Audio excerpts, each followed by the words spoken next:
Meaning of dilapidation.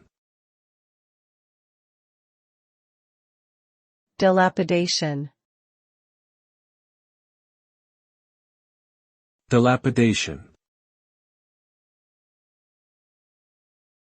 Dilapidation. Dilapidation. Dilapidation refers to the state of disrepair, deterioration, or decay of a building or object.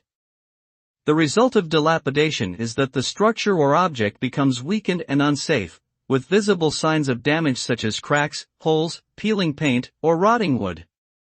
Dilapidation can happen over time due to neglect, lack of maintenance, or natural causes like weather conditions.